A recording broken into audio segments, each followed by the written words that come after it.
Welcome to the Witchy Work Wishes podcast, a place to find your weekly inspiration for bringing your personal witchcraft practice into your business, work, and office.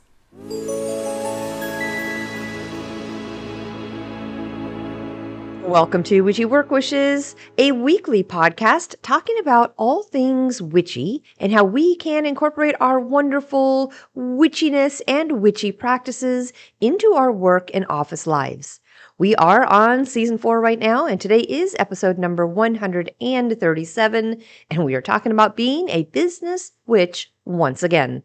Today is a continuation from last week's part 1 of the Business Witch series. And if you have not had time to listen to that one yet, I would love for you to go back and grab it. That said, it is not necessary. Today is a standalone episode, but I do happen to be picking up right where we left off with episode number 136. Before I jump into today's notes, I do always like to pull some things that are going on in my life right now and some general housekeeping notes for our space here at Witchy Work Wishes. And I promise, first off and foremost, no more tears. The last 3 lead-ins have been teary and emotional, but not today, my friends. Today I have stories and furry updates. I have fluffy updates and more. Let's start with Witchy Work Wishes first, though, because one of our listeners, one of our family members with Patreon, reached out about our Hecate sourdough starter. Natalie joined our family back on May 1st, and she and I have been going back and forth sending notes about many things, but for sure the starter and how she can get some. So I am going to do a test run with her and see how, the packaging works, how the starter arrives on her end, and if we can get this available for sale on the website for everyone. So thank you, Natalie, for helping me on this project. The Hecate sourdough starter is just one of the loves of my life. If you guys go back to one of the episodes last November, you'll hear about my very, very vivid dream interaction with Hecate and how I was motivated to begin this starter on her day, November 16th. It is a thriving starter. It's very, very active, very healthy, and it's very, very witchy. So Natalie and I are going to work on logistics together and get a test shipment going here soon. And then, if all goes well, it will be available for everyone. Now, speaking of Patreon, I do want to give a quick shout out to our new members, Emily and Kelly. Welcome to our family. I did add some personal pictures this past week to both our Patreon family site and the Hearth and Hen blog because 2 of the girls, the frizzled satin chicks came last week. And yes, if you just said, wait, what happened? There were supposed to be 3. Yes, you were right. But here is what happened. On the full moon of April, 2 beautiful white frizzled satin chicks were purchased, just days old. I really felt like it was meant to be. There was an all white one and then a speckled white one. Perfect images of a full moon. Then, 2 weeks later, a dark blue, gray frizzled satin hatched and was purchased, literally on the dark moon. Talk about me thinking and feeling like everything was lining up perfectly. Now, they needed to grow a little bit to be healthy for travel, which was perfect on my end. I was going to, continue to get things set up and be ready. Then the Humane Society called with a batch of 6 kittens that needed immediate help. Now, I am a foster with my local Humane Society and one of the few fosters that will actually bottle feed.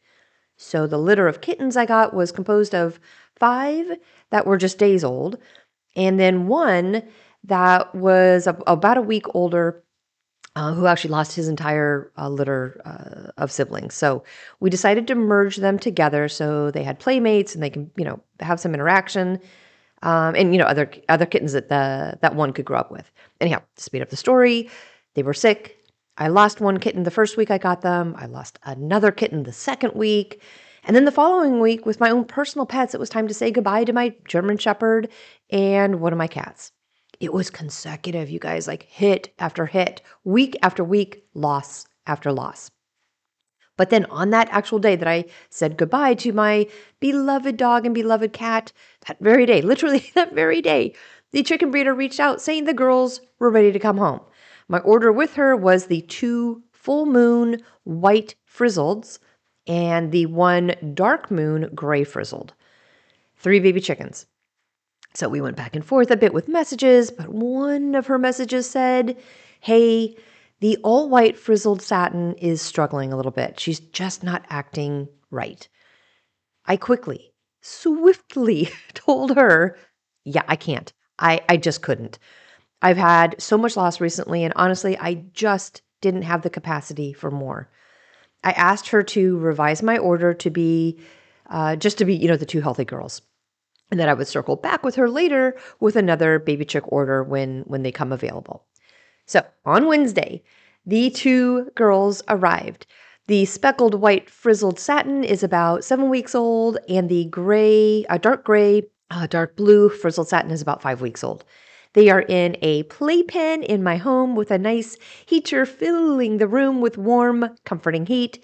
They have fresh water, they have fresh little baby chicken food, and lots of fluffy bedding. They are adjusting to my voice. They are adjusting to their space in their new home. Now, they are not big enough to go out into the big hen house in the backyard that you guys have seen me build over on Hearth and Hen, but soon. They will continue to get stronger, able to tolerate fluctuations in temperature and all that good stuff before heading out. So my home is full of baby activity right now. Oh my gosh, you guys, in one room, I have 4 kittens who are now healthy, thriving, and growing nicely. They have, oh my goodness, they have all adjusted to some wet food. They still want the warm bottle of formula, but they are eating some wet food.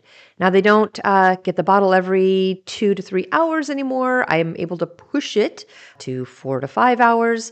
Gosh, can you guys even imagine? Do you know what it is like having your alarm go off every 2 to 3 hours for 4 consecutive weeks? The break of extending this time and pushing it to like 4 to 5 hours, oh my God, it's a game changer. I actually can sleep through 5 hours straight, and that, wow, that makes a world of difference. Now, in the other room, another room in my house, I have the baby chickens who are also in a little playpen who are just quickly becoming my new obsession. It's lots of good stuff, lots of good baby energy for spring. Now, I will be adding more posts over on the Hearth and Hen blog, but I do like, to keep adding personal notes on our Patreon family page because that's what it's about, right? That is what our Patreon group is all about. The first look, the first peek at everything. So I want our family, to get the information first there before the general public gets it. Okay, I'm also working on the card draw this week, our June card energy for our Patreon posts. If you are not actually familiar with our system over there at our family page, I pull 1 card for the upcoming month. This card is basically our month's direction. From there, I then do the following post for you guys. The first Sunday of the month is the actual card that I drew and the description of it. And it gives everyone a heads up of what type of energy we will be working with. Somewhere in that first or second week-ish, definitely before the full moon happens, is the big, huge grimoire post. Now, you do need to be in the top membership tier for this one, but it is a 3-page grimoire that is full of supporting work for the card pull. I talk about both the energy of the element it works with and the energy of the spirit. I have a list of associations, spell work focus for the month. I have a mini sigil to work with and a tea that kind of grabs the herbs for it. The big one at the end is a huge full moon ritual to do that supports the very energy that we are working with. Now, the second Sunday post is the worksheet post. Again, working with the energy of the card pull for the month. I have a 2-page worksheet that gives you 3 journal prompts, 3 exercises, and a witchy tea recipe to brew. And then the third Sunday post is our monthly spell. Again, ties directly into the card pull and the energy that we are working with a spell to help support our witchy work. There is a lot of work for me. This is a lot of work for me, to create this content. But I have to say, like, I absolutely love doing it. And even more, I love getting feedback. So thank you to everyone who has liked the post. Let me know how the spell or the full moon ritual worked for them. All of it. I love all of the feedback. This is what our family does, right? We support each other. We share things that work. We share things that don't work. We share our joy, our sorrow, all of it. I'm just so happy with how our family is coming together. So thank you so much to everyone who is a Patreon member in our Witchy Work Wishes family. You are directly supporting this podcast and the work I do. I have made it 4 seasons now with no ads. And it's because of your support here. I do have slots open for sponsorships. I kind of like that idea. So if you actually have a business and would like to sponsor one episode or even a month of episodes, reach out. I would love to talk with you. But I am really, really happy that this podcast does not have ads. You guys have to feel the same way, right? I listen to podcasts. I get so annoyed when the flow of the episode is abruptly interrupted by an ad. So thank you. Thank you for supporting Witchy Work Wishes. Every like, every share, every heart, every comment, everything. It all matters. And I am so totally grateful for everything you guys do. All right. Are we ready? Are we ready to talk business again? Ready to jump into part 2 of the Business Witch series?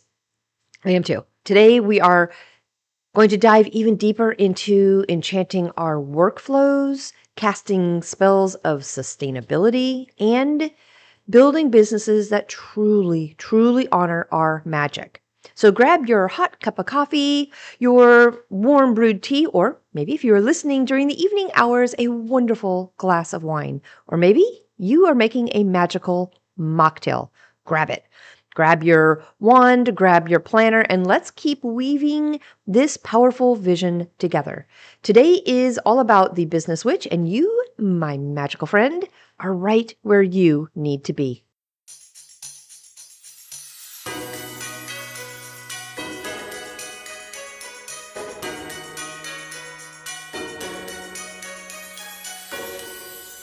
Okay, before we dive into this next part of the Business Witch series, let's take a quick moment to return to the work we did in part 1, because what we explored wasn't just like mindset work, it was magic. We began by reclaiming our right to be both ambitious and intuitive, both strategic and sacred.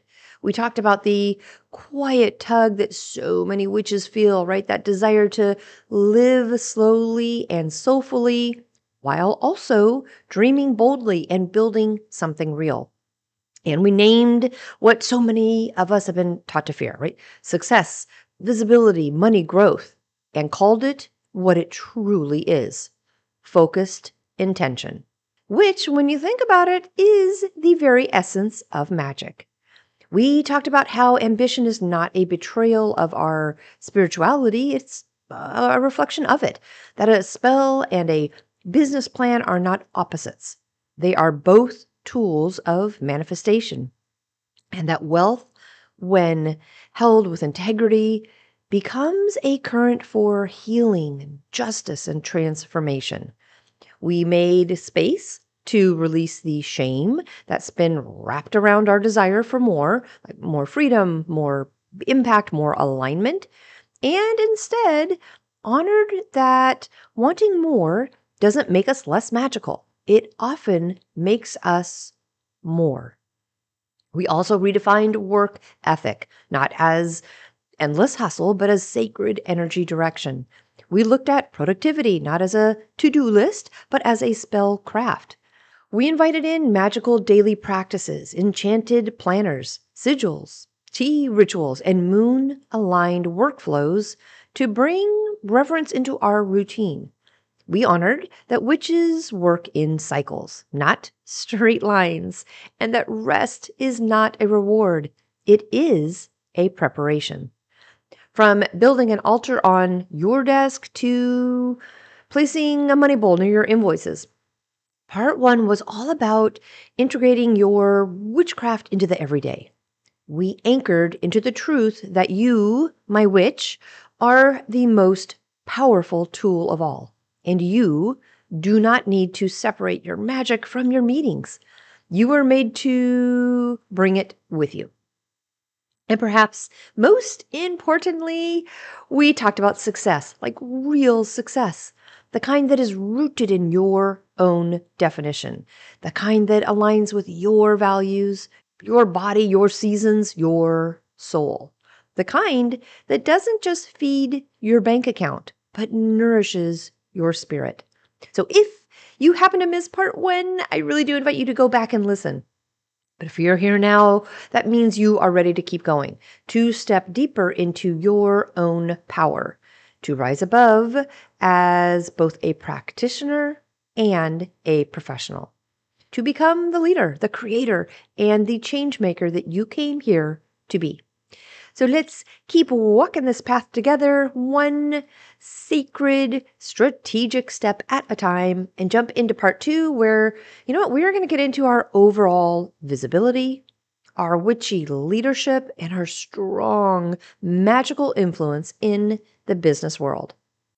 For generations, witches have, we've worked in the shadows, right? We have whispered our wisdom in kitchens and garden beds. We have tucked our spells between folded laundry and whispered prayers into our children's hair. We have hidden our tarot cards in nightstands, burned our herbs in secret, and kept our rituals behind closed doors. Not because we were ashamed, but because being seen was often dangerous. To be a witch, to trust your intuition, to speak with conviction, to embody your truth, was once a threat to power. Historically, we were persecuted for the very things that now make us strong. Our knowing, our healing, our refusal to be silenced. And so we adapted, right? We made ourselves small. We survived by staying quiet. We kept our magic in the margins, carefully folded between the lines of acceptable life. But the world is changing. Yes, the systems that demand our silence still echo, but so does something else, something louder. Our collective remembering, our power returning. It's a rising. This is the era of reemergence, like of reclamation. This is the time to be seen fully, visibly, unapologetically. And yet, visibility doesn't look the same for every witch. Practicing your craft out in the open is powerful. Yes, yes, yes, yes. Wearing your crystal jewelry, sharing your rituals online, naming yourself publicly as a witch, right? That can be a bold spell of its own. But let's be clear, a public path is not the only valid path. There is deep-rooted magic in privacy. For some, the broom closet is a sanctuary, a protective circle drawn not out of fear, but out of sovereignty. You don't owe your visibility to anyone. So the choice to stay quiet, private, or inward facing can still be a potent act of devotion. The spell doesn't become more powerful just because someone else can see it. And you know what? Neither do you. So if you are still cloaked, still unfolding, still whispering your intentions into candlelight when the house is asleep, you are just as powerful. Your magic is just as real. Visibility is not a requirement for legitimacy. You get to choose. You get to choose how, when, and if you step forward. And that choice in itself is sacred. Because here's the truth. Your visibility is not vanity. It is leadership. When you show up in your truth, when you let people see your magic, your gifts, your vision, you create space for others to do the same. When you speak from your intuition in a meeting, you give someone else permission to trust their gut. When you put your witchy work into the world, the herbal remedies, the energy healings, the tarot spreads, the sacred services, you don't just market a product. You ripple transformation. And that ripple, oh my goodness, I think that is the revolution. So we need witches who are not just powerful in private, but present in public. We need both, who are not just lighting candles at home, but lighting the way in their businesses, their brands, their boardrooms. So I'm going to say something to you like a business coach who believes in your brilliance. I say, stop hiding behind the fear of being too much. Stop editing out the very magic that makes you magnetic. And stop waiting for the perfect moment, the polished message, the neat elevator pitch. The time is now. Your presence is a spell. Your voice is a portal. And your work, your real aligned witchy work, is a sacred offering. You don't have to shout to be powerful. You just have to stop, I don't know, like dimming, right? Let people feel you. Let them be changed by your presence. The truth is, hiding can keep your magic small. And you were never meant to be small. You were meant to cast wide circles, to draw eyes and hearts, to stir the air when your heart speaks. You were meant to lead. And yes, visibility is vulnerable. There's no doubt about it. Yes, it can be scary. Yes, you will be seen for not just what you do, but for who you are. But that's also where your magnetism lives. So I say, if you can, let them see the sage smoke in your smile. Let them feel the grounding in your handshake. Let them notice the moon phase sticker on your laptop, the amethyst in your bag, the unwavering clarity in your eyes when you talk about what you do and why it matters. You don't need to justify your path to people who don't understand it. You only need to stand in it firmly and fiercely. Because when a witch stands tall in her truth, I think the world adjusts. Energy shifts, doors open, clients appear, opportunities align. And guess what? The work flows, the magic moves. So we're not just here to work, we are here to be witnessed in our work, to let our lives become the altar, and to let our visibility become a beacon. So this is our season to rise, to take up space, take the meeting, take the stage, take the leap, and take all of our magic with us. Now, if you just had a big sigh and felt vulnerable, maybe even a little worried about being too much, I gotcha. We've all worried that we were too much at one time or another. Too sensitive, maybe too intense, too passionate, too loud in some rooms, or maybe too quiet in others. Too mystical, too emotional, too deep. We've worried that if we let people see the real us, like the witchy us, the intuitive us, the ones who read energy like a language and cry when the moon is full, they might turn away. They would laugh. They would dismiss us. They would decide we weren't serious enough or professional enough, or, I hate to even say this out loud, normal enough. And for a long time, we have tried to shape shift to keep ourselves safe. So we, soften our edges. We translated our magic into more like digestible terms, right? We hid our practices behind closed doors, watered down our words, and we worked hard to make ourselves just mystical enough to feel special, but not so mystical that we made anyone uncomfortable. But hiding, it just takes so much energy.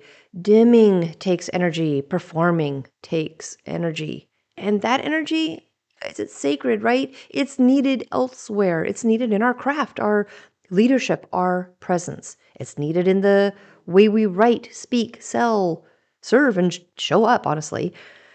I think there came a point, subtle, but certainly undeniable, when we realized we couldn't build the lives that we were meant to live while constantly trying to stay inside someone else's comfort zone.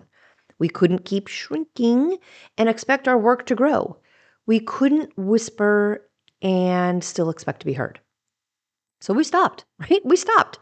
We stopped apologizing for having big feelings. We stopped over explaining our spiritual path. We stopped making ourselves small to fit into spaces that we were meant to expand in. And slowly, something shifted. The more we allowed ourselves to be fully seen, truly, deeply, witchily seen. Is witchily even a word?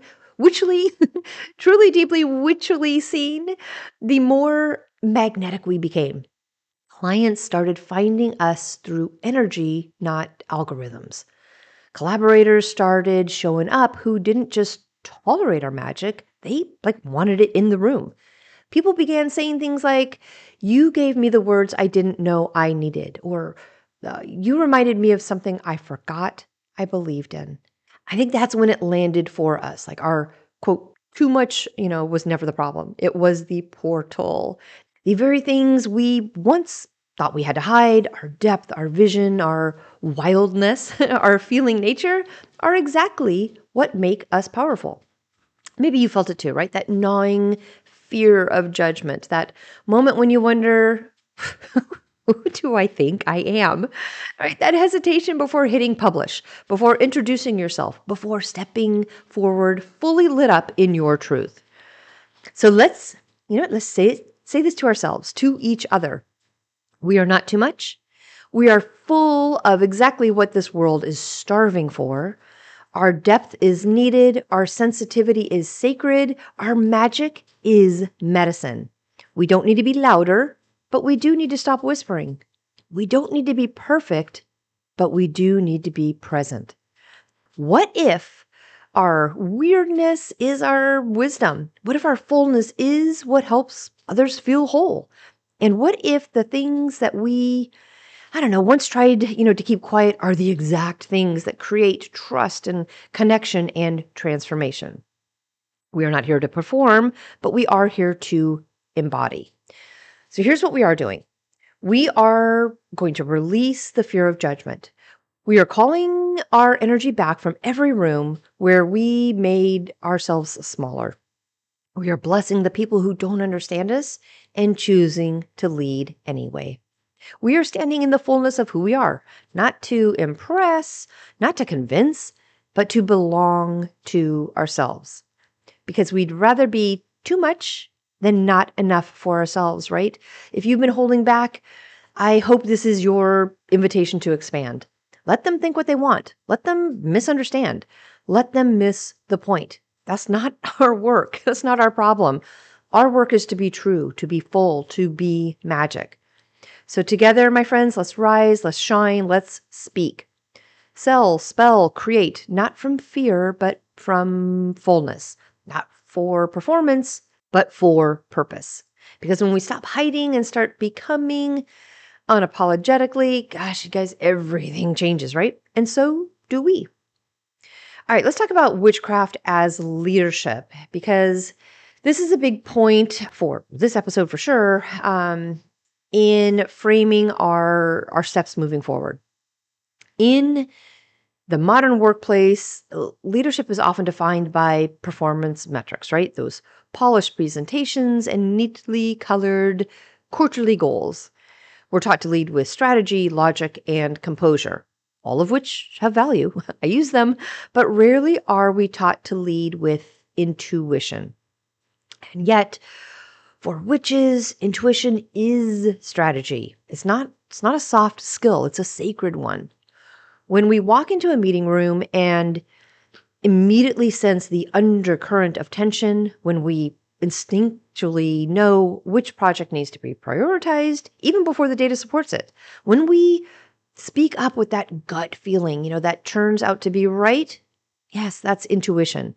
That's leadership guided by inner knowing, not just external pressure. And the truth is, many of us are already leading this way, quietly, subtly, seamlessly blending our magical instincts into corporate structure. But I think it's time to name it, to claim it, because leadership through intuition is not just valid, it's powerful. Intuition makes us responsive, not reactive. Instead of changing trends or, micromanaging results, we tune into the energy of a moment, like a single moment. We feel the rhythm of our team. We make space for aligned timing. We move when the energy opens, not just when the clock says, hey, it's time to go. Integrity is our compass. Witchy leadership doesn't cut corners for profit, right? It doesn't play politics for power. It doesn't sacrifice humanity for hierarchy. When we lead with integrity, we lead from our core, honoring our values, even when it is inconvenient. We advocate for equity. We protect the sacred, including our time and our team. And we make decisions not just for gain, but for good. Our presence is part of the magic. You know that feeling when a strong, grounded person enters a room and the energy just shifts, right? That is presence, witchy presence. It's not about commanding attention through volume. It's more about anchoring the room with authenticity, with calm, with clarity. When we embody our truth, we don't need to convince anyone. We simply lead by being. This isn't about creating a witchy aesthetic, right, at work. It's about embodying the deeper essence of our practice: awareness, accountability, intention, and energetic stewardship. So, how does this look in real workplace terms? Well, I think it looks like saying, hey, let's pause and check in during a rushed meeting because you can feel the misalignment. It looks like, protecting your team's bandwidth like you would protect a ritual circle, setting real boundaries and honoring the energy it takes to deliver great work. It looks like, listening to the unspoken. When a teammate seems off, when a client seems resistant, when something just feels off, despite the numbers looking just fine, is trusting. Is trusting your intuitive nudges when building strategy and not dismissing the insight that arrived in meditation or on a morning walk. It looks like working with clarity and compassion, two, I think, of the most potent tools in both magic and management. We're not here to replicate outdated leadership models that, thrive on burnout, performative urgency, or ego.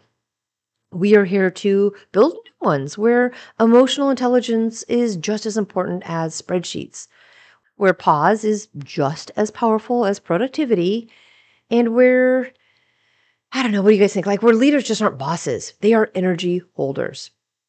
So whether you guys are running your own business, maybe you're sitting in a corner office, maybe you're managing a team or managing your calendar, your leadership counts. And when you infuse it with presence and integrity and intention, woohoo, it becomes so transformational. You're not just someone who does work. You become someone who shapes the energy of the work itself. That is witchcraft. And that, my friend, is leadership redefined. Leadership is not about control. That's the old model. We don't want that. And it's the one I think a lot of us really need to unlearn. That old model confuses micromanagement for mastery. It confuses power with presence. That old model, teaches us to keep everything tightly held: the timeline, the outcomes, the people, as if like the tighter we grip, the more successful we will be. But witches know better. We know that the more tightly, we close our fist, the less energy gets to flow through it. We know that control is not the same as care, and that true leadership, like true leadership, isn't about managing every detail. It's about holding the container. It's about energetic stewardship.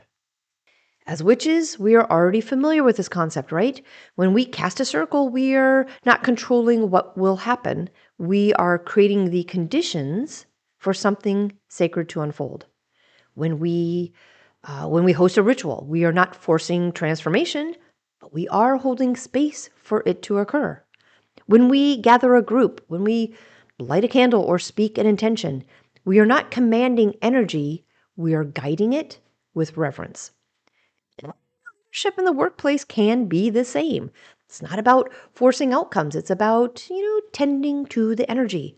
It's about creating this space where ideas can land and people can thrive and transformation can take root. So whether you are leading a meeting, a project, a team, or a full-blown company, your job is not to control. It's to hold. Hold structure, hold possibility, hold clarity, hold vision. Hold the line when energy wobbles a bit, and hold the door open for others to step into their power. You guys, that's what makes witches incredible leaders. We already understand the alchemy of presence. We know how to sense when the room feels tense, when someone's voice has been ignored, when a project needs breath, not push. We know that leadership isn't just about directing, it's about anchoring. To hold space in a meeting is to make room for honest dialogue. It's listening deeply, asking intuitive questions, protecting the container from interruptions or derailing energy. It's knowing that sometimes silence is more powerful than strategy, and that a truly seen team member will give you their best work. To hold space in a ritual is to prepare the ground with intention, right? You don't rush the process, you gather the tools, you call in support, you ground yourself so that others can rise. You guide, but you don't dictate. You let the energy move as it's, meant to, trusting the sacred unfolding. To hold space for a team is to lead a team with emotional intelligence. It's knowing when to step forward and when to step back. It's recognizing when someone needs encouragement or when the energy of the group is splintered and needs regrouping.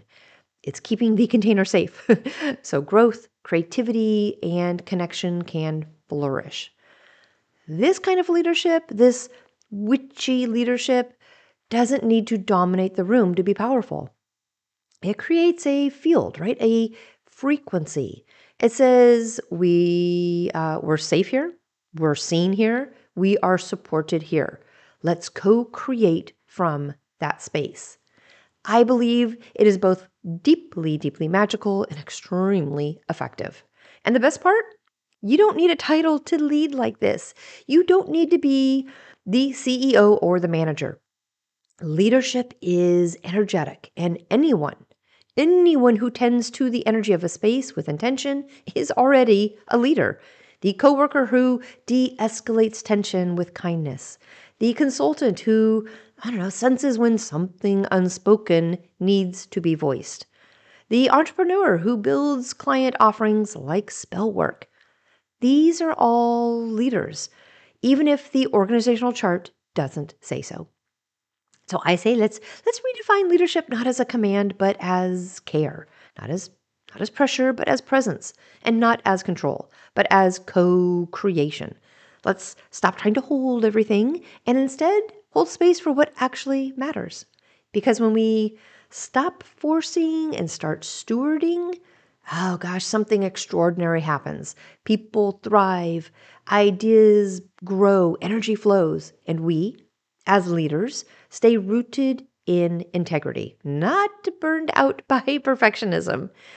This is what it means to lead like a witch, to be grounded enough to hold space, wise enough to guide, soft enough to listen, and strong enough to trust. Not every leader understands this yet, but we do, right? We do. And that is what makes all of the difference. Now, maybe you have not yet found your witchy leadership style. And if that is the case, if I may, offer some suggestions for you to look into more as options. Just let it flow and think of it as little suggestions. First and foremost, there is no one way to lead. In the corporate world, leadership is often boxed into little predictable molds. Confident, but not emotional. Strong, but not soft. Assertive, but never too much. As witches, we know that true power doesn't come from pretending to be somebody we're not. It comes from embodying who we truly are and leading from the archetype that lives within us. Our leadership isn't about performance. I think it's about presence. And the way we lead in our business, our meetings, our projects, our communities is as unique as our own fingerprints. So instead of asking, how do I lead like her? Here's what I would suggest. I would ask, what sacred role am I here to embody? Because you, my friend, already have a leadership archetype woven into your magic. But for now, let's explore a few of the most ancient and alive within many of us. Okay, first we have the maiden, which is much like the visionary initiator, right? The maiden leads through new ideas, fresh energy, and inspired enthusiasm. They are the spark before the flame. They are not afraid to try new things, to challenge convention, and to ask, hey, what if we did it like this way? Their leadership is rooted in creativity, curiosity, and bold beginnings. You may be a maiden archetype if you thrive at the start of projects or new ventures. If you naturally uplift others with optimism and innovation. And you may be the maiden archetype if you need freedom to explore, create, and express. The maiden basically says, I lead through inspiration, not perfection. Now we also have the mother, the nurturer, and the builder. The mother archetype typically is going to lead with their heart. They create, containers, nurture growth, and ensure everyone feels supported. They hold visions and structure pretty much in equal measure, I think, whether like literal or metaphorical. The mother tends to create fertile grounds for others to thrive. You may embody the mother archetype if you are, the go-to for emotional support and stability. If you excel at project management and, holding that long-term vision. And you may be the mother archetype if you often find yourself in the role of coach, mentor, or guide. I think the mother archetype, typically is going to say, I lead through care, consistency, and creation. Now, we also have the crone. This is a very wise anchor. The crone leads with depth, clarity, and discernment. They typically go beyond, ego and urgency, guiding others from like the soul. They are not typically interested in status, more interested like in the truth. The crone knows how to sit in silence and speak when it matters most. So you may embody the crone archetype if you're drawn to like spiritual leadership, mentorship, or shadow work. If you offer grounded insight, especially during like chaos or conflict. You may embody the crone archetype if you lead with clarity, boundaries, and, like more unapologetic wisdom. The crone archetype typically is going to say, I lead by listening first and speaking only when it serves. We also have the warrior archetype. This is a very fierce protector and activator. The warrior often is going to be leading with courage, passion, and fire. They are the one who speaks the truth in the boardroom, who stands up for their values, and who makes bold decisions with conviction. They defend the sacred and they don't back down from the call to act. You may embody the warrior archetype if you take initiative when others hesitate. If you thrive in leadership roles that involve advocacy or action. And you may embody the warrior archetype if you are fueled by integrity, mission, and very clear goals. The warrior archetype is typically going to say, I lead through action, not apology. Now, let's see, we also have the priestess archetype. This is a very spiritual, strategic position. The priestess is the bridge between the spirit and structure. They are going to lead with vision, ritual, intention, and grace. Their leadership is often subtle but definitely transformational. They bring magic to the mundane and are going to help others reconnect with purpose and soul. So you may embody the priestess archetype if you channel intuition and magic or spiritual insight into your leadership style. You would create meaningful experiences for clients and teams and your community. If you embody the priestess archetype, you are going to value ceremony and symbolism and sacred storytelling in your work. The priestess archetype is going to say things like, like I lead with presence, purpose, and power unseen. Now, those are just some examples. And let's be honest, of course, many of us are going to carry more than one archetype. And possibly, if you're like me, you're going to shift with the season. We rise into one and we rest into another. The warrior might blaze trails while the mother holds the fort. The maiden might start the project and the crone finishes it with grace. And you know what? The priestess might oversee it all, tuning into the deeper rhythm beneath the task list. I think the power lies in knowing which archetypes move through us and then letting them lead when it is their time to be ripe. So take a breath, tune inward and ask, I don't know, you're like, what energy wants to lead through me right now? Or maybe ask, what am I being called to embody, not just do? You could also ask, where have I been denying my style of leadership because it doesn't look like someone else's? Your leadership is sacred. It is archetypal. It is alive. And the more you honor it, the more potent your magic becomes in business, in relationships, in the boardroom, in the sacred circle, and in your own unfolding life. You don't really need to lead like anyone else, right? You only need to lead like you, full of power, full of purpose, full of archetypal grace. All right. Let's talk about some magic in the message, our message, and power in the presence, because spiritual branding and authentic voices are a big part of being witchy in the corporate world.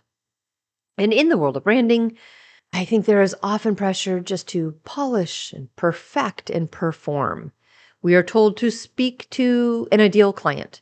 We are told to identify a niche, to find a catchy elevator pitch that wraps everything up that we are doing into a neat little quick sentence.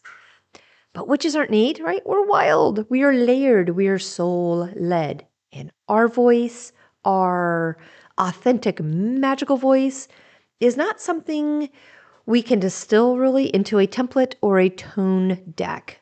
I think it's something we have to channel, whether we are building our own business or we are, showing up with intention in the workplace. Branding, I don't know, it isn't about logos or fonts. I mean, they're fun, they're cute, but it is about energy.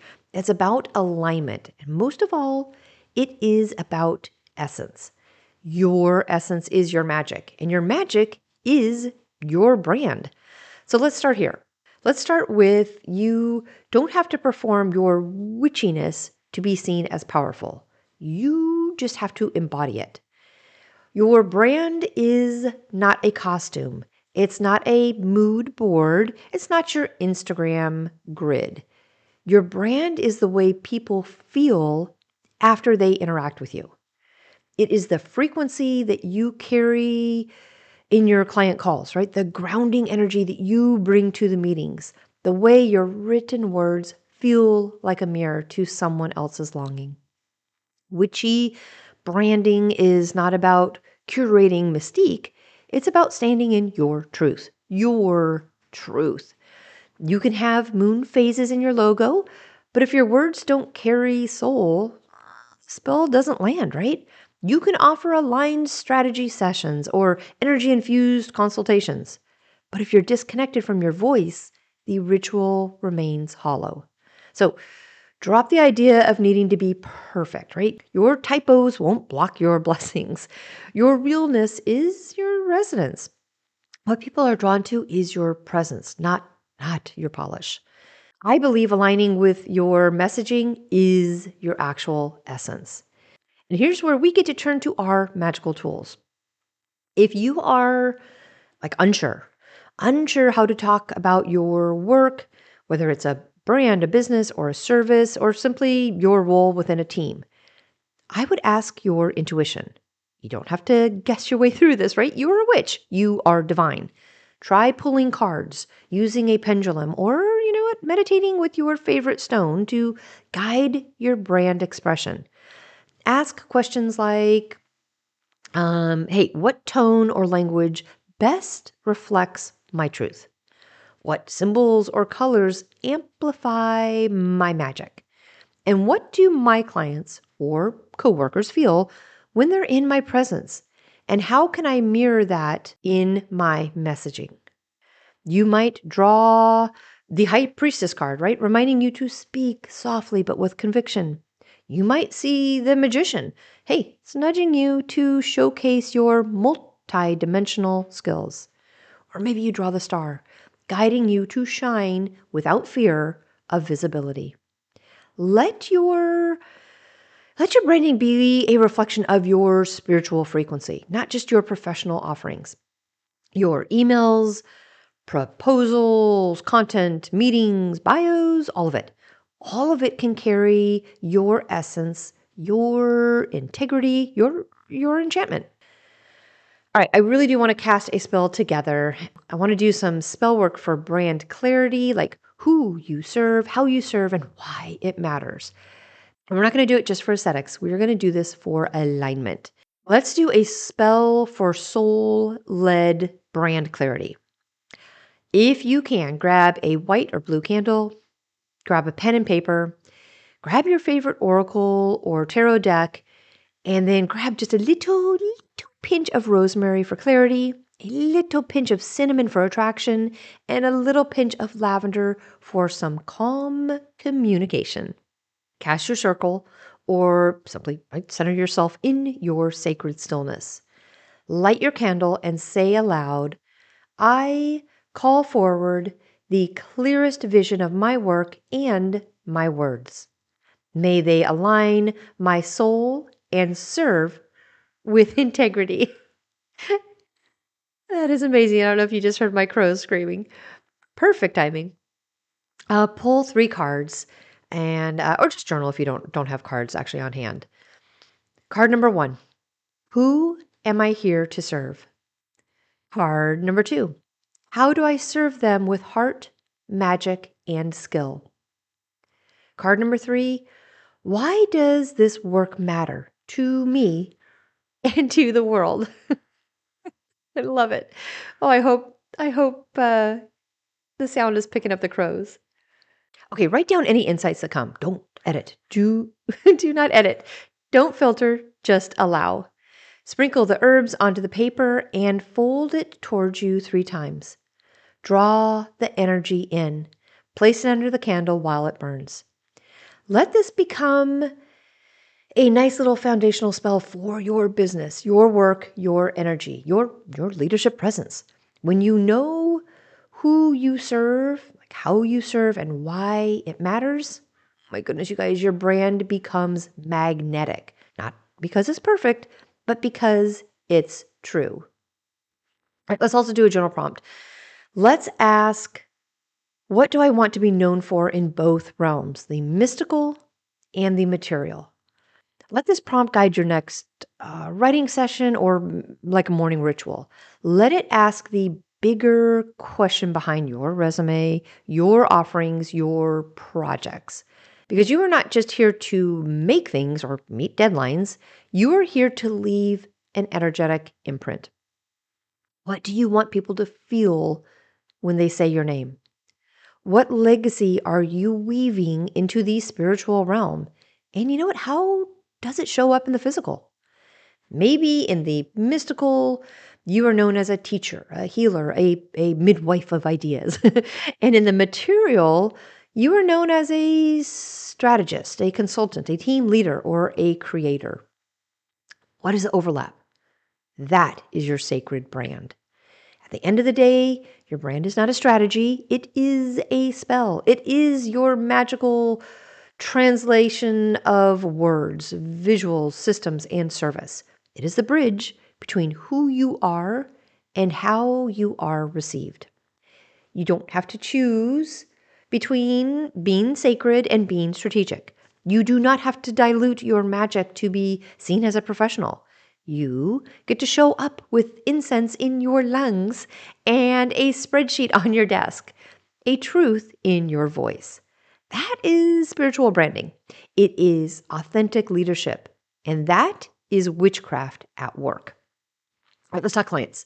Let's talk about client work as sacred contracts because in the realm of witchcraft, nothing is truly transactional, right? Everything is an exchange in energetic energy. And when it comes to our businesses, whether we're coaching, creating, consulting, teaching, healing, or leading, working with clients is not just like work. It's ritual, right? It's a sacred contract between two souls. It's a meeting of frequency, a blending of intentions, a co-creation that changes us both. And yet, I speak this from true experience. How often have we said yes to the wrong client? How often have we felt drained after a call, resentful after a project, or misaligned from the start, but move forward anyway out of guilt, scarcity, or obligation? Let's change that. I need to change that. Let's lead like witches with discernment, integrity, and energetic clarity. First and foremost, not every client is meant for us. Again, I'm going to speak from years of experience on this one. Some clients feel like, breathing fresh air. You don't need to convince them, chase them, or prove your worth. They find you, they feel your energy, and something clicks. That's like a soul client. They recognize your magic because it reflects something true in them. Soul clients respect your boundaries and your time, value your energy and your offerings. They leave you feeling energized, inspired, and appreciated. They trust your process, even when it challenges them. Draining clients, on the other hand, often arrive out of misalignment. They may seem nice on paper, but they create energetic friction. Their questions feel loaded, their needs feel bottomless, and no amount of work seems to meet the mark. This doesn't make them bad. It just means they're not right for you. Discernment is sacred. As witches, we don't just accept everyone into our circle. We open it intentionally. Your work is a spell. Your time is a cauldron. You get to be protective of who you invite into your sacred space. Now, marketing ourselves to attract new clients or customers doesn't have to feel slimy or, like manipulative or draining. Not when we approach it like a spell. Ethical marketing is a form of magnetism, not pressure. It is the art of being, visible in your truth, sharing your story with sincerity, and inviting others to step forward, not pushing them to. As witches, we already know how to craft spells. We set intention, gather tools, speak from the heart, and release the energy to do its work. Marketing ourselves and our businesses really, it's no different. Your about page can be a sacred mirror, reflecting your journey and your purpose. Your offers can be worded like invocations, calling in those who are truly ready. Your pricing can be rooted in being receptive, an energetic exchange that nourishes both you and your client. When you market ethically, you don't chase, right? You attract. When you tell the truth about who you are and what you do with heart and clarity, you guys, the right people, they are going to feel it. They will know and they will come. Let's do another spell. You want to? This one is a spell to call in aligned clients and collaborators because I need it just as much as you guys do. All right, tools. We need a green candle. I would definitely go green on this one. We want abundance and growth. We need a bowl of water, something for our intuition and clarity. We need a piece of paper and a pen, and then some herbs.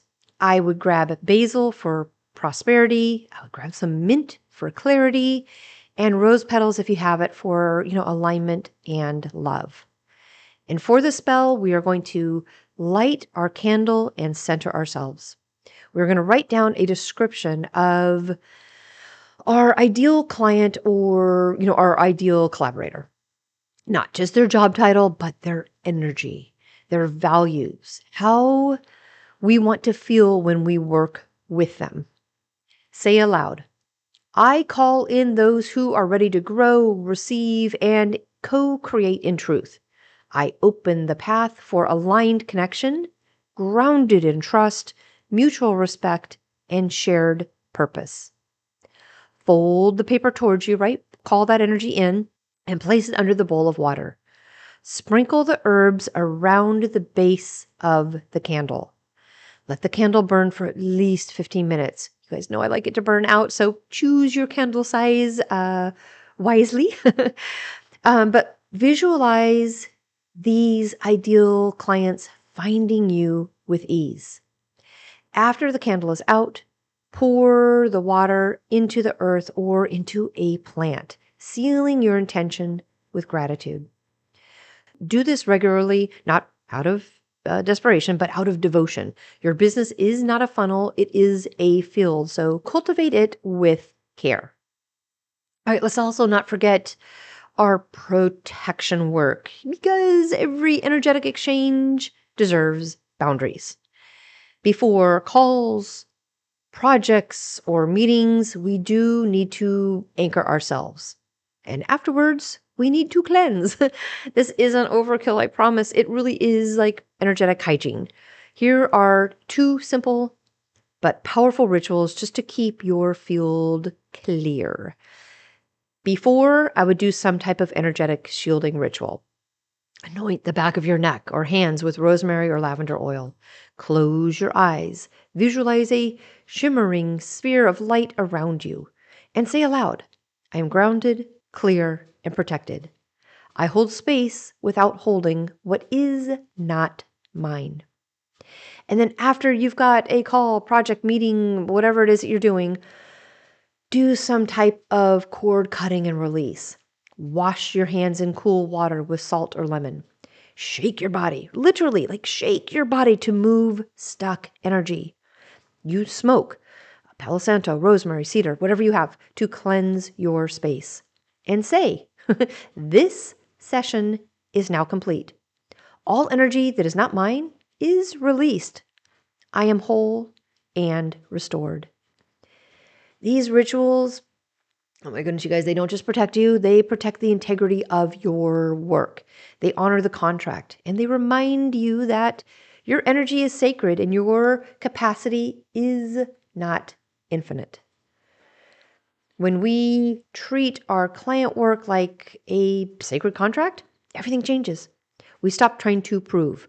We start to attract. We stop people pleasing and we start soul serving, because your clients are clients. They're not just customers. They are co-creators, witnesses, mirrors, portals. And you are not just a service provider. You are a guide, a space holder, a spell caster in service to transformation. So you want to call in the right ones. You want your work to feel nourishing and reciprocal. And you want your voice to be clear, your energy protected, and your magic honored. We are not here to serve everyone, but we are here to serve the right ones with our whole enchanted selves. I did talk earlier about creating containers for transformation.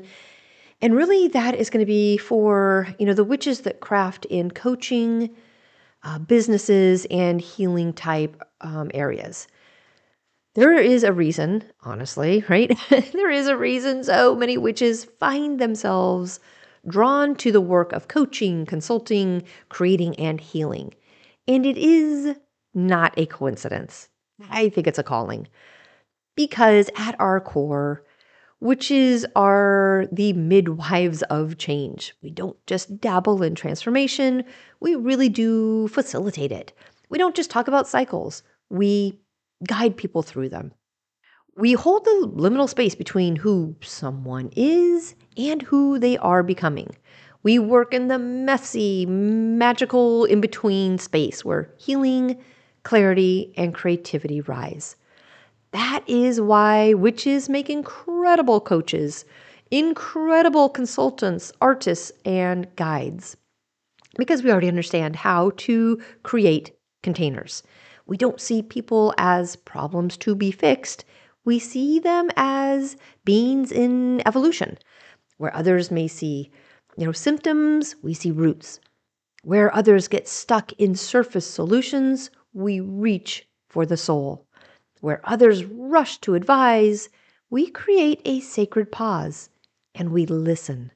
We understand how to move energy, how to create ritual, how to walk beside someone holding steady ground while they shapeshift. Our sensitivity is our superpower, and I love it. Our intuition is a compass, and I thrive with it. Our presence is often the portal. We don't just guide people, we help them remember themselves. And when we do it with a business, a brand, or a service, oh my goodness, that becomes a container for transformation. Think of your course, session, or offer not as a product, but as a ritual structure.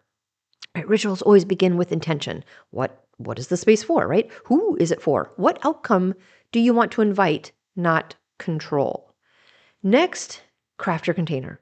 The boundaries, the timing, the practices, the support. This is your circle, your cauldron, your structure of safety and focus. And finally, the energy inside the container leads to transformation, the integration, the shift, the growth. All right, let's break down an example. You are a business coach. Your intention, well, is to help soul-led entrepreneurs gain clarity and momentum.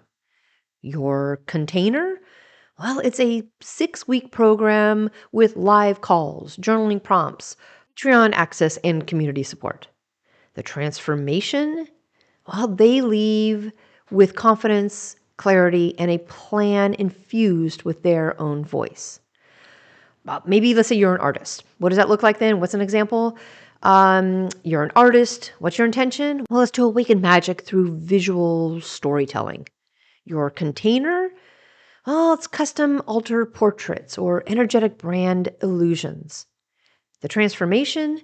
Your clients or customers, they feel seen, not just aesthetically, but spiritually.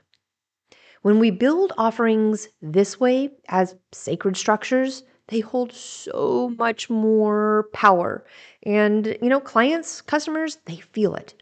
They're not just signing up for a service, they are entering a circle.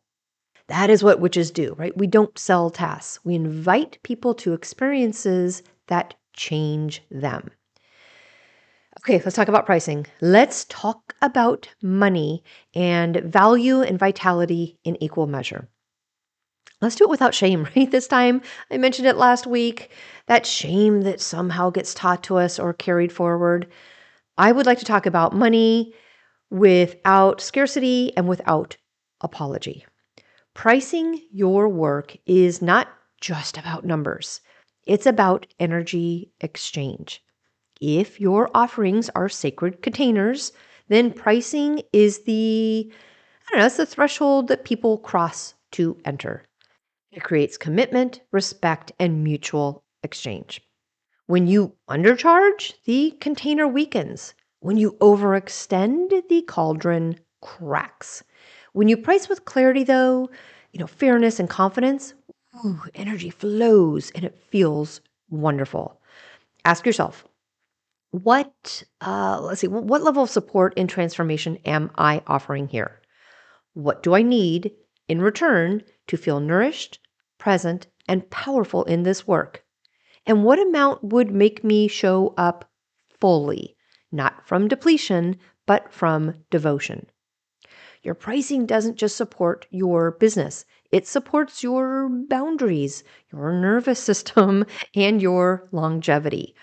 You deserve to be compensated in a way that reflects the sacredness of what you hold. All right, how about a money spell?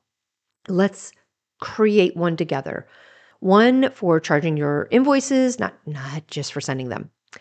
It's going to be a spell to infuse your money flow with magic and intention, especially when sending invoices, launching offers, or, opening your books. Again, green candle. It's really important for this one. But you know what? Actually, gold. You could do gold too. A green or gold candle.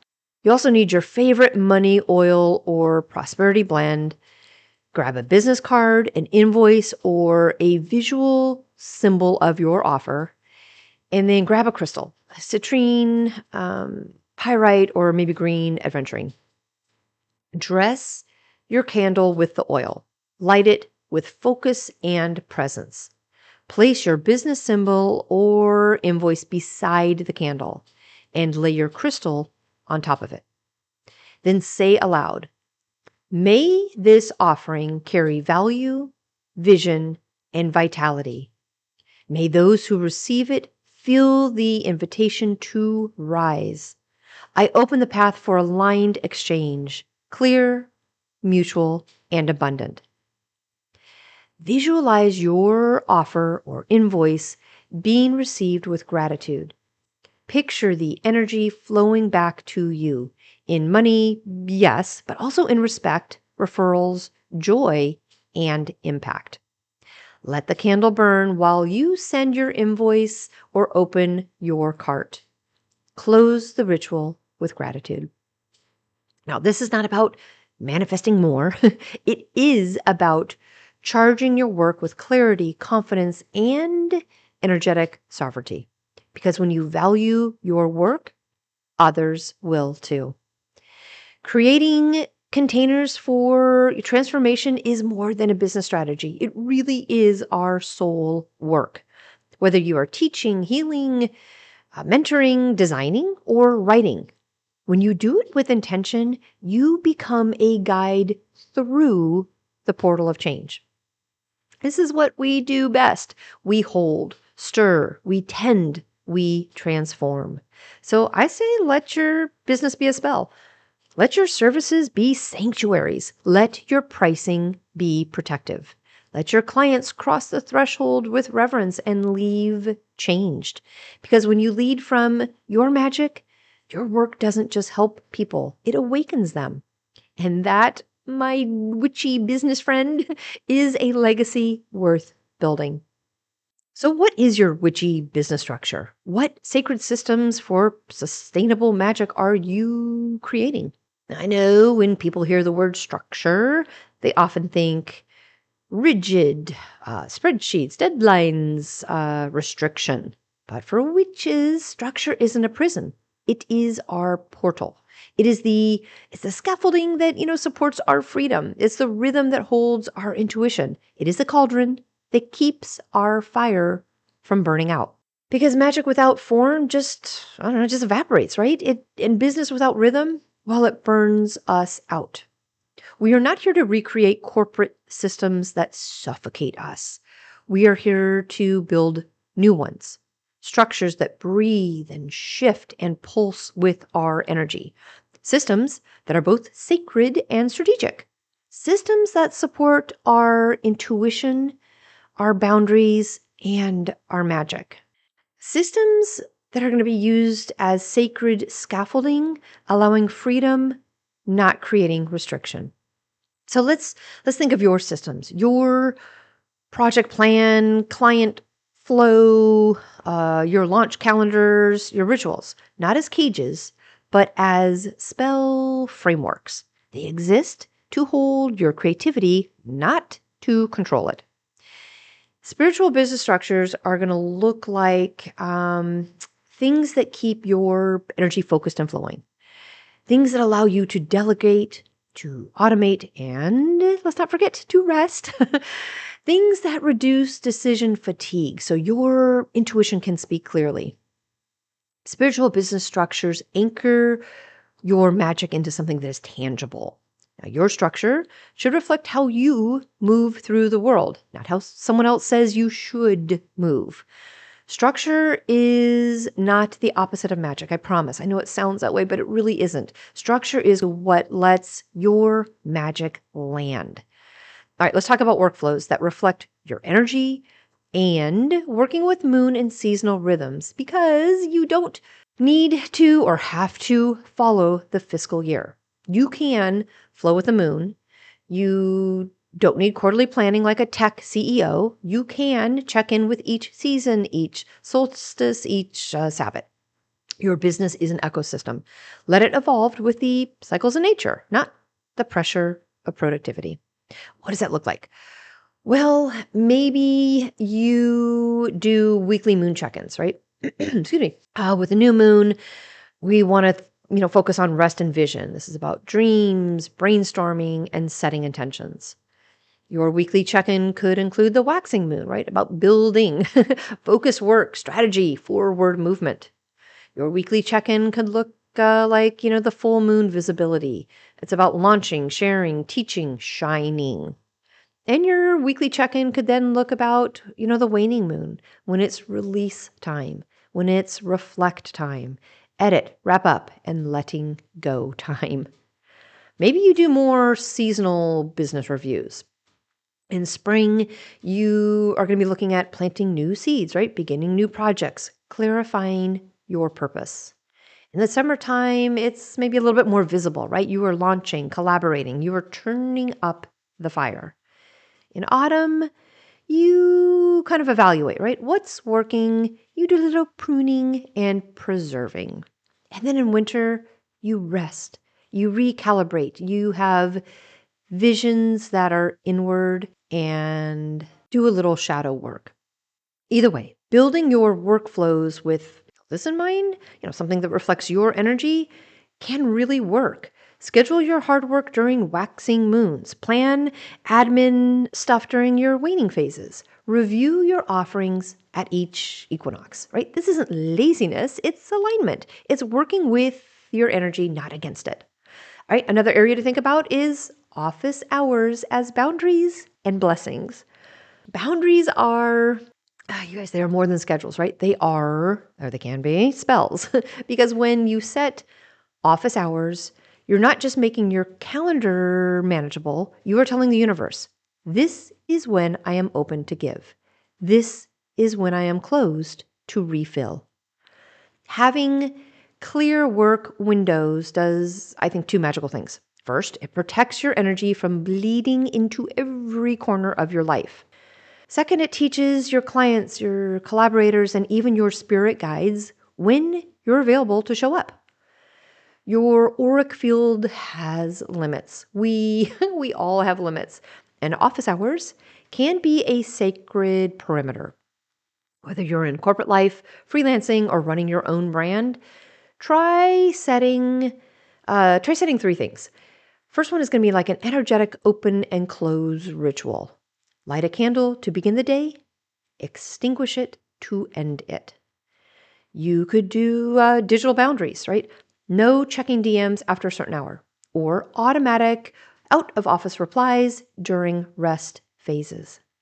You can also try moon-based weeks. Maybe you only take meetings during waxing moons and reserve waning moons for solo or that more deep type work. Boundaries allow your energy to concentrate. That's where real magic builds. Let's just let go of the myth that witchcraft and structure don't mix. Structure is sacred when it is built from soul. Systems are magical when they support your mission. And boundaries, they are blessings when they protect your energy. You are allowed to blend rituals with revenue. You are allowed to build your business like a temple. One workflow, one moon phase, one aligned offering at a time. So I say, write your SOPs like spells. Block your calendar like a sacred circle. Treat your planner like a grimoire. And let your systems hold you so your energy can soar. Because the more intentional your container, the more powerful your magic becomes. Oh my goodness, you guys. Okay.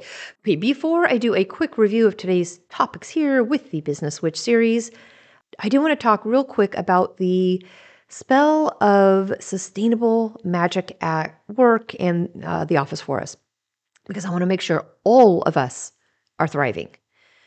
Somewhere along the way, most of us were taught that we have to, sacrifice ourselves to be successful. That if we want to lead, we must burn at both ends.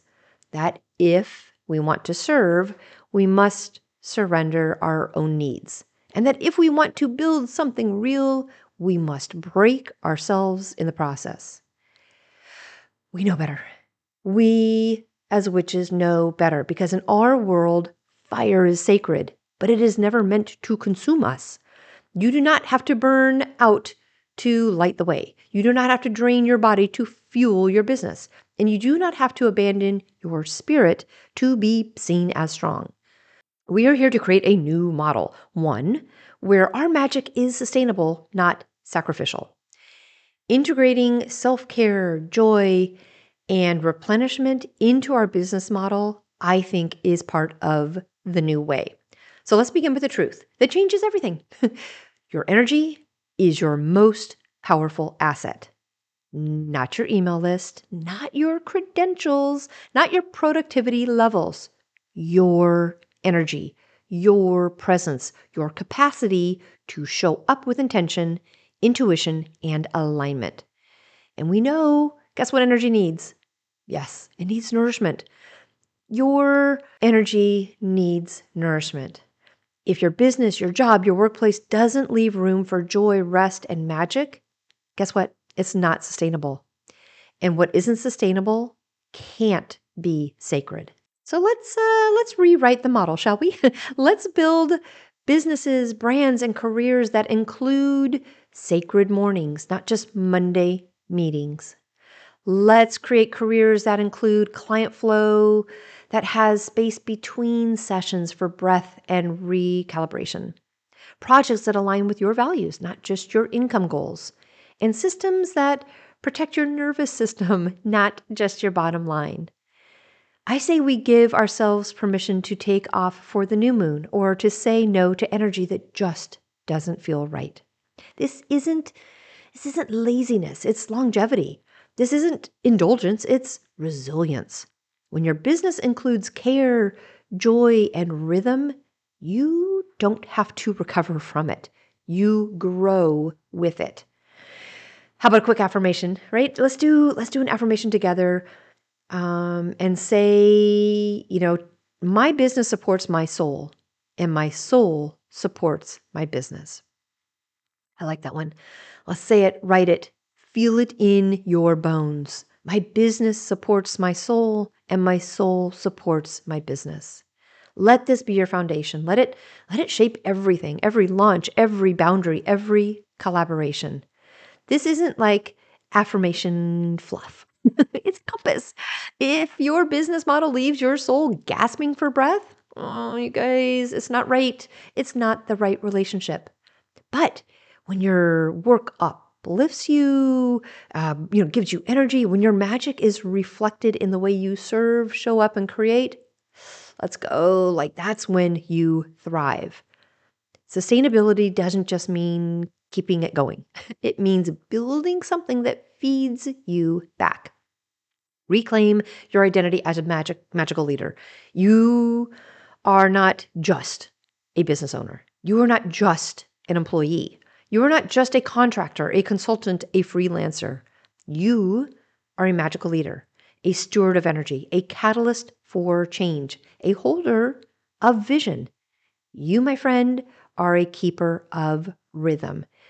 Even if your altar is a sticky note and your schedule is tight, even if your office doesn't know you pull tarot on your lunch break, even if your leadership looks like a quiet presence instead of like loud charisma, you are leading every time you choose intention over impulse, every time you honor your cycle, every time you protect your energy, every time you say, this pace is not for me. I choose another way. Leadership is not about status. It's about sovereignty. So I say reclaim it. Reclaim your workday as sacred. Reclaim your calendar as ritual. Reclaim your presence as spell work. And reclaim your rest as revolution. Because a witch who is well, like body, mind, and soul well, woohoo, you are unstoppable. So just remember though, you don't have to be everything for everyone. You don't have to go viral to be valid. You don't have to be exhausted to be effective. You get to lead with softness. You get to grow with integrity, and you get to weave self-care and success into the same thread. This is sustainable magic. This is how we rise, rooted, radiant, and resourced. So I say let's keep building businesses that reflect our soul. Let's keep showing up with our magic intact. And let's keep remembering that we are not here to burn out. We're here to, burn bright and to last. All right, what do you guys think? Is this a good place to pause the Business Witch series for now? We really have covered a bunch of topics today, and it's not just business advice. This really is, it's like spell work, right? It's remembrance. It's revolution. We expanded our definition of leadership a little bit, right? Not as dominance, but as energetic stewardship. We stepped into a deeper truth that witches lead best when we lead from intuition, integrity, and embodied presence. Whether we're holding a team meeting, hosting a sacred circle, our power is not in control. It is how we hold space. We remembered our unique leadership archetypes, right? Maiden, mother, crone, warrior, priestess. There are many, but those are some examples, right? Understanding that our magic moves through many faces. Each archetype brings a different kind of wisdom to the table, but all are valid, all are needed, and all are sacred. Today, we redefine spiritual branding as a form of soul expression. We learned how to infuse our voice, offerings, and even our marketing with authenticity, intention, and magic. Because when our message aligns with our essence, I love it. We don't have to perform. We get to attract. We honored our client work as sacred contracts, calling in aligned collaborators, practicing ethical marketing as energetic storytelling, and using rituals to both protect and restore our energy. We remembered that not every client is for us, and that discernment is a form of devotion. We explored what it means to create containers for transformation, right? Designing offerings as rituals, pricing with clarity, and treating our work as a spell of service and sovereignty. Our services aren't just tasks. They really are portals. We also built out some witchy business structures, right? That reflect our energy, not someone else's mold, with some moon-based workflows, maybe some seasonal reviews, office hours as energetic boundaries, and we launched rituals, timed with intention. We replaced grind with rhythm.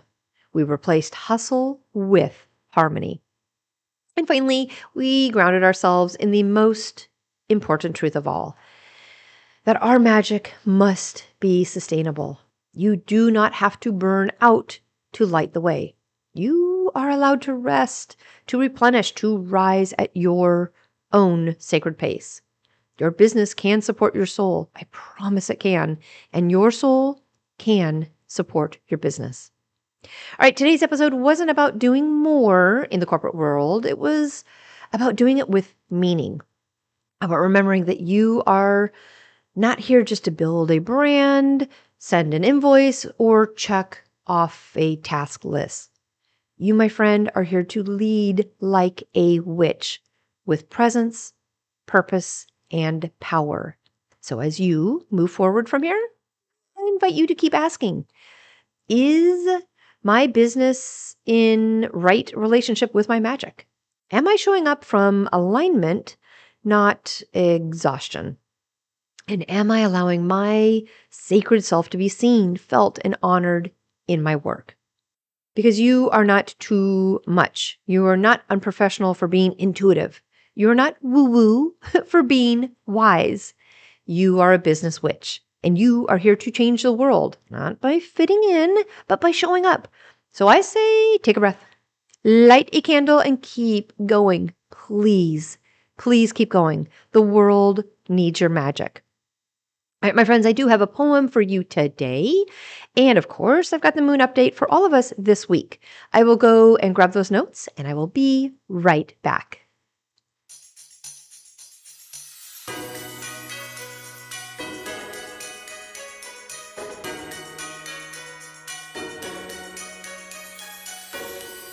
Let's start with the poem first, and it really is perfect for today's episode. Wait, and it goes. We are the ones who weave and write, who build with moonlight, not just might. Our business plans are part spellbook, each offer shaped with second look. We lead with presence, not control, with steady hand and anchored soul. We feel the shift before it shows. We trust the signs the wild wind knows. Not every client walks our path. We bless, release, no need for wrath. We draw the ones whose hearts align with sacred work and sacred time. We brand with trust, not just for show, our voice a current, soft and slow. No polish hides what lives beneath. Our messaging is root and wreath. The crone consults, the priestess guides. The warrior speaks when fire rides. The maiden dreams, the mother holds, and all within us, fierce and bold. We don't burn out to light the flame. We tend our joy, we guard our name. We rest as ritual, plan with stars. We keep our magic in our jars. Our systems pulse like rising tides. With waxing moons our work abides. We craft with rhythm, not with race. Each boundary held becomes our grace. So here we stand, both witch and wise, with spreadsheets near and stars for skies. Our work is holy, bold, alive. We don't just hustle, we wildly thrive. My friends, the moon update as this airs on Wednesday, May 28th, is our wonderful May super new moon energy. It is such a great way to end the month of May. I don't know about you guys, but OMG, the month of May had so much transition energy for me, and this new moon happening right now, for me at least, is sorely needed. This new moon is, in fact, a Gemini new moon, and it offers a vibrant opportunity just to harness witchy energy for fresh starts, especially in the area of communication, curiosity, and I would say personal growth. Gemini's influence encourages adaptability, intellectual exploration, and social connection, making this an ideal time for setting intentions related to like learning, self-expression, and networking. Gemini's energy really is perfect for any intentions involving like enhancing communication skills, maybe starting new educational pursuits, certainly expanding your social circles, and definitely embracing adaptability and being like flexible.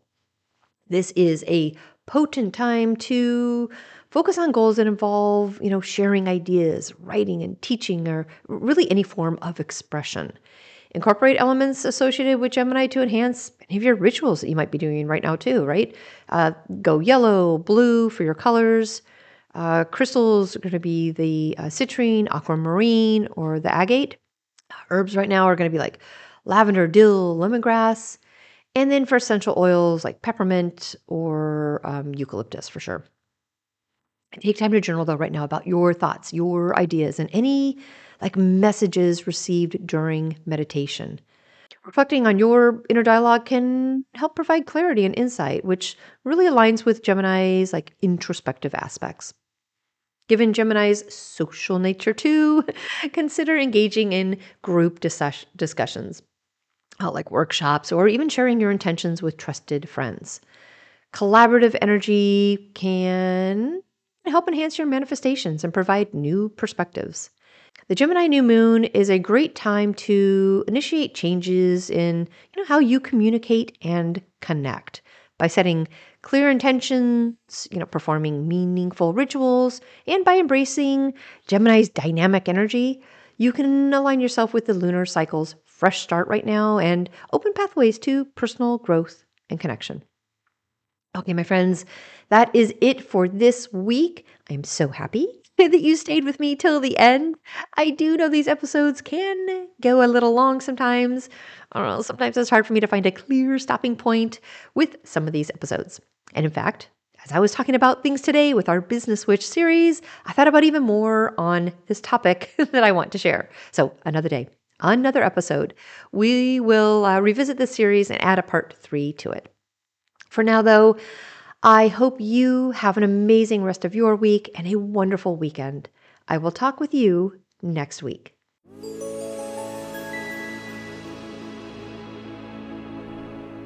Thank you for joining me today at Witchy Work Wishes, a place to find your weekly inspiration for bringing your personal witchcraft practice into your business, work, and office.